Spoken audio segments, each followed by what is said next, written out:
Welcome to Neon Forge. Do hit the like, share and subscribe buttons of our channel. Geneva, the World Health Organization chief said Tuesday that 90 million cases of coronavirus have been reported since the Omicron variant was first identified 10 weeks ago, amounting to more than in all of 2020, the first year of the COVID-19 pandemic.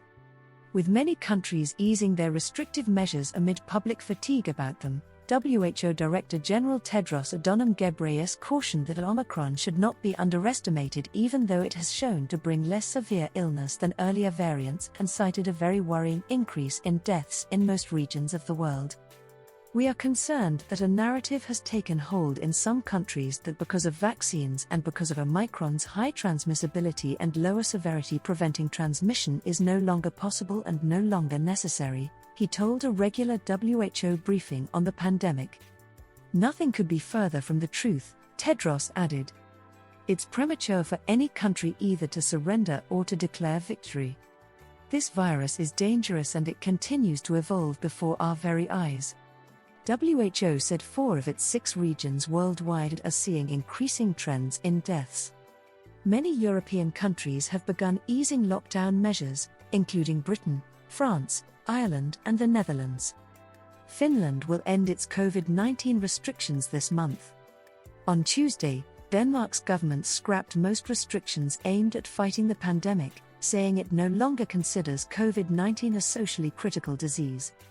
The nation of 5.8 million has in recent weeks seen more than 50,000 new cases a day, but the number of patients in intensive care units has declined. Now is not the time to lift everything all at once. We have always urged caution in applying interventions as well as lifting those interventions in a steady and in a slow way, piece by piece, said Maria van Kerkhove, WHO's technical lead on COVID-19. Dr. Michael Ryan, the WHO emergencies chief, said countries with higher vaccination rates have more choices about whether to ease their restrictions, but said they should assess factors like their current epidemiology, at-risk populations, immunity in the population, and access to healthcare tools to fight the pandemic. Speaking to countries' governments, he said, every country has to find its feet, know where it is, know where it wants to go, and chart its path. You can look at what other countries are doing.